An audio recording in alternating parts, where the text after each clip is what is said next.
Good morning dear students तुम्हाला माहीत आहेच की आपली फायनल एक्झाम म्हणजे सेकंड सेमिस्टर अगदी जवळ येत आहे.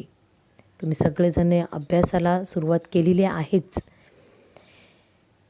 तरी आज आपण आपला आजच्या लेक्चरमध्ये मराठीची रिव्हिजन पाहणार आहोत.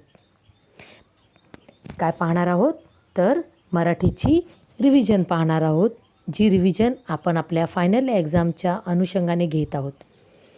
तरी ही रिव्हिजन सुरू करण्यापूर्वी मला तुम्हाला यावेळेस फायनल एक्झामला किंवा सेकंड सेमिस्टरची आन्सर शीट तुम्ही कशी लिहावी हे मला तुम्हाला सगळ्यांना सांगायचं आहे.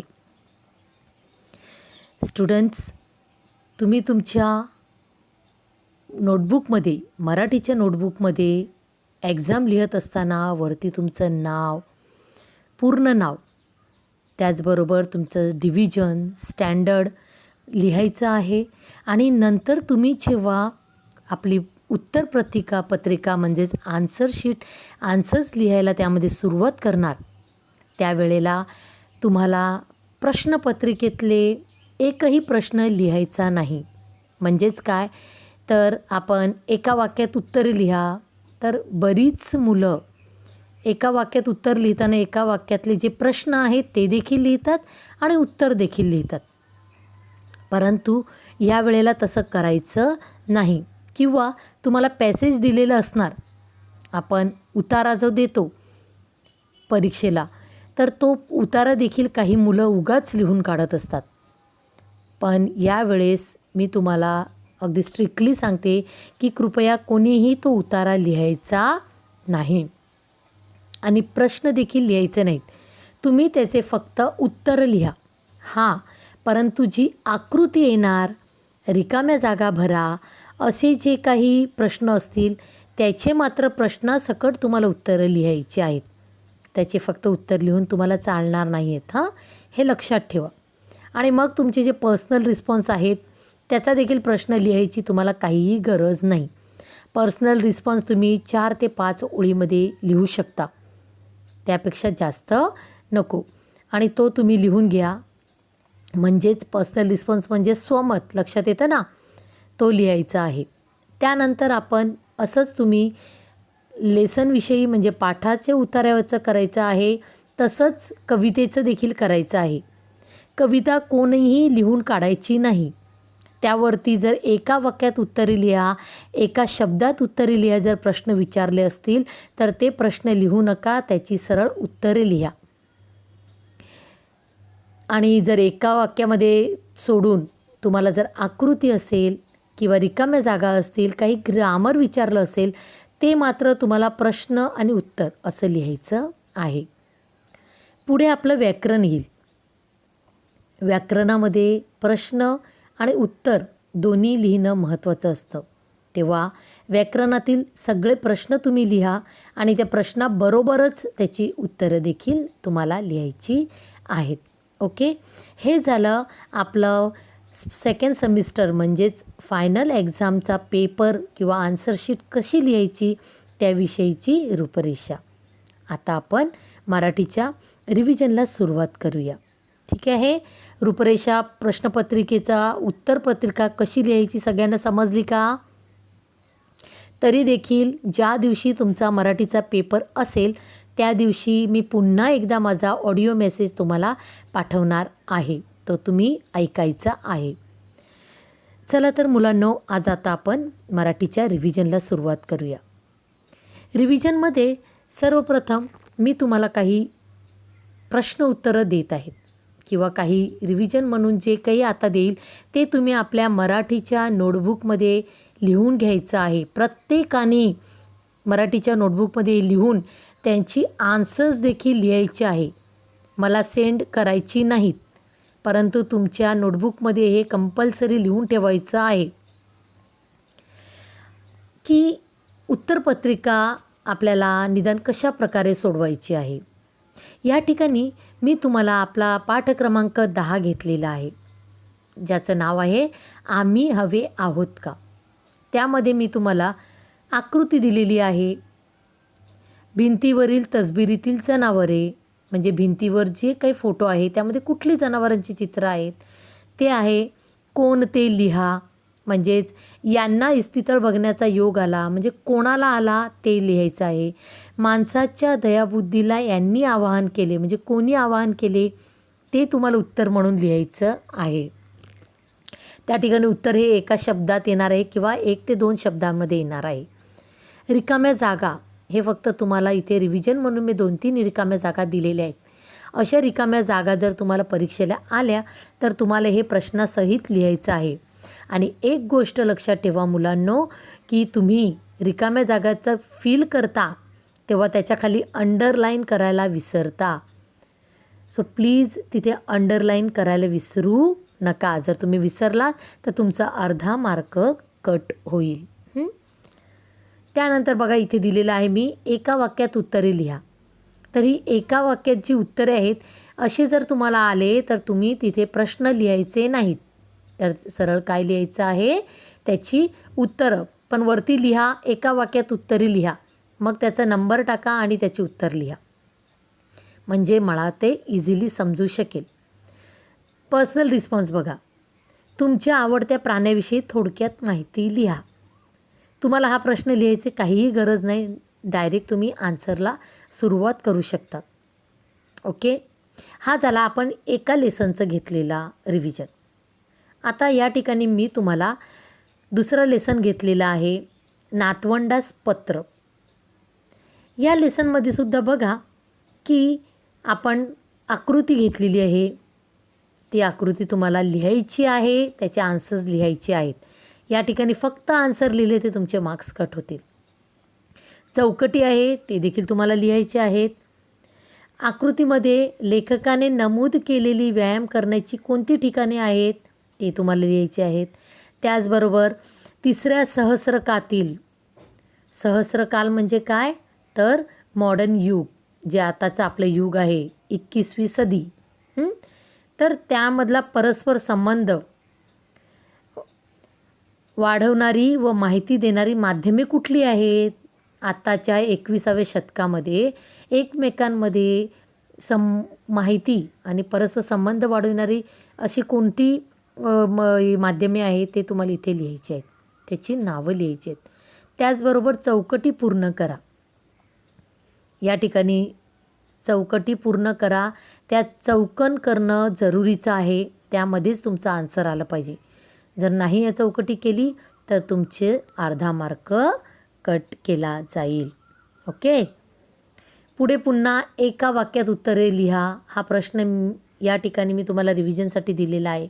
इथे देखील तुम्ही प्रश्न एका वाक्यात उत्तरे लिहा आणि प्रश्न न लिहिता सरळ तुमची आन्सर्स लिहू शकता. स्वमतचं खील तसंच करा. व्यायामाचे महत्त्व काय आहे हे तुम्ही तुमच्या शब्दात लिहायचं आहे. प्रश्न लिहू नका, सरळ उत्तरं लिहा. आणि हे सर्व तुम्हाला तुमच्या मराठीच्या नोटबुकमध्ये आजच लिहून काढायचं आहे. सगळं अगदी संपूर्ण रिव्हिजन तुमच्या मराठी नोटबुकमध्ये मला कंपल्सरी हवी आहे. म्हणजे जेव्हा तुमच्या नोटबुक चेकिंगला आम्ही तुम्हाला बोलावणार आहोत तेव्हा तुमच्या नोटबुकमध्ये मला ही रिव्हिजन दिसली पाहिजे. तेव्हा रिव्हिजन लिहिताना वरती आजची तारीख लिहा, मराठी रिव्हिजन असं लिहा आणि त्या लेसनचं नाव लिहून संपूर्ण रिव्हिजन उत्तरासहित लिहायची आहे. आता आपण पद्यावर येणार आहोत. पद्य म्हणजे काय, कविता. या ठिकाणी तुम्हाला रिव्हिजनसाठी म्हणून मी संतवाणीचा भाग घेतलेला आहे. आपली संतवाणी 13 भाग अ आणि भाग आ, जो सोनियाचा दिवस आणि चंदनाचे संगे अशी आपण त्यांना नावं दिलेली आहेत. पुस्तकात ती नावं नाहीत, तर आपण त्याला स्वतःहून नावं दिलेली आहेत. त्याच्या नोट्स तुम्ही लिहिलेल्या आहेत. ओके, आठवते ना. ओके, तर ते संतवाणी आज आपण इथे घेतलेली आहे. तर त्या संतवाणी देखील आकृती दिलेल्या आहेत की संतवाणीचे नाव काय, तर तुम्हाला त्या संतवाणीचं नाव लिहायचं आहे. म्हणजे ती संतवाणी कुठली आहे त्या प्रश्नावरून तुम्हाला समजेल. त्यानंतर प्रस्तुत अभंग यामधून घेतलेला आहे, म्हणजे तो अभंग कुठल्या पुस्तकातून घेतलेला आहे तो तुम्हाला लिहायचा आहे. इथे मी एका शब्दात उत्तर लिहा म्हणून दिलेलं आहे. तेव्हा तो प्रश्न न लिहिता वरती लिहा, तुम्ही एका शब्दात उत्तरे लिहा आणि खाली 1 आणि 2 हे प्रश्न न लिहिता सरळ त्याची उत्तरं लिहा. म्हणजेच काय, तर संत सेना महाराज यांच्या मनात अपार आदर व जिव्हाळा आहे. म्हणजे तो कोणाविषयी आहे, तर संतांविषयी. ते तुम्ही फक्त लिहायचं आहे की संताविषयी. त्यानंतर दुसरं आहे, संतांच्या पवित्र दर्शनाने सेना महाराज झाले. आता सेना महाराज काय झाले, संतांचं दर्शन घडलं तेव्हा ते खूप प्रसन्न झाले किंवा खूप आनंदित झाले. असं तुम्हाला तिथे उत्तरं लिहायचं आहे.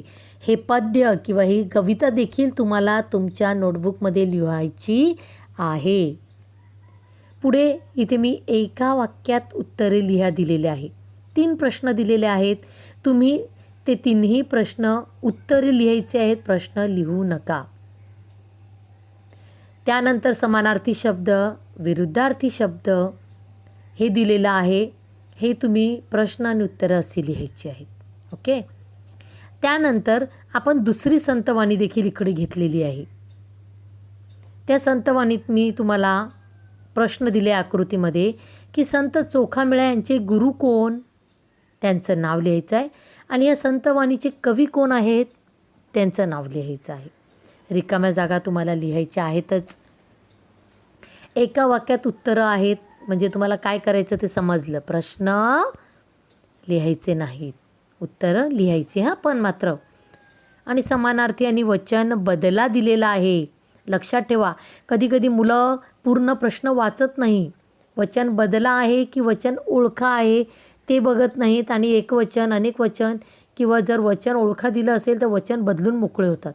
तेव्हा हा प्रश्न नीट बघायचा आहे आणि मगच तुम्ही त्याची उत्तरं लिहायची आहेत. आता आपण खाली व्याकरणाचा काही भाग रिव्हिजनमध्ये बघणार आहोत.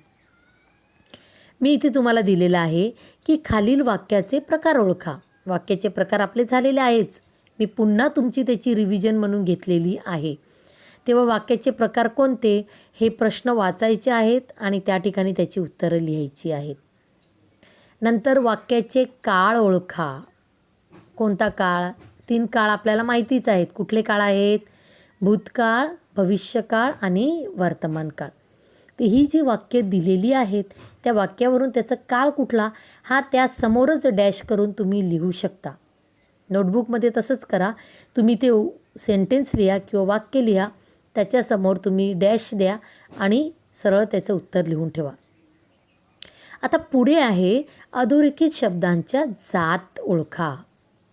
आता हे अधोरेखित शब्दांची जात ओळखा म्हणजे काय करायचं आहे की तुम्हाला इथे मी काही 3 सेंटेन्स दिलेले, त्यामध्ये प्रत्येक सेंटेन्समध्ये एक एक शब्दाखाली मी अंडरलाईन दिलेली आहे. तो शब्द काय आहे, कुठल्या प्रकारचा आहे, म्हणजे नाम, सर्वनाम, विशेषण आणि क्रियापद यापैकी कुठल्या प्रकारात तो मोडतो ते तुम्हाला तिकडे लिहायचं आहे. समजलं. आणि त्यानंतर वाक्प्रचाराचा अर्थ सांगून वाक्यात उपयोग करा. इथे मी तुम्हाला उदाहरणासाठी 3 वाक्प्रचार दिलेली आहेत. या वाक्प्रचाराचा तुम्हाला अर्थ देखील लिहायचा आहे आणि त्याचबरोबर त्याच्या खाली वाक्य देखील अगदी सुस्वच्छ अक्षरामध्ये लिहायचे आहे, खाडाखोड न करता. समजलं. अशा प्रकारे या ठिकाणी आपण आपला रिव्हिजनचा भाग इथे संपवत आहोत. ह्या लेक्चरनंतर माय डिअर स्टुडंट्स, आजच मी तुम्हाला आपला मराठीचा पोर्शन आणि मराठीचा पेपर पॅटर्न देखील पाठवत आहे आणि ते तुम्ही आपल्या नोटबुकमध्ये लिहून ठेवायचे आहेत. म्हणजे परीक्षेच्या वेळेला अभ्यास करताना तुम्हाला त्याची मदत होईल. कारण कुठले लेसन आहेत, कुठली कविता आहेत हे देखील तुमच्या लक्षात येणे गरजेचं आहे. तेव्हा पेपर पॅटर्न आणि पोर्शन दोन्ही मी तुम्हाला इमेजेस पाठवत आहे, ते तुम्ही आपल्या नोटबुकमध्ये शेवटच्या पेजवर लिहून ठेवायचे आहेत. आणि तरीही तुम्हाला काही क्वेरीज असतील, डाऊट्स असतील, या रिव्हिजन लेक्चरविषयी म्हणा, परीक्षेतील आन्सर शीटविषयी म्हणा किंवा पोर्शन किंवा पेपर पॅटर्नविषयी म्हणा, तुम्ही मला माझ्या पर्सनल नंबरवरती मेसेज करू शकता किंवा मला कॉल करून विचारू शकता. Thank you. Have a nice day.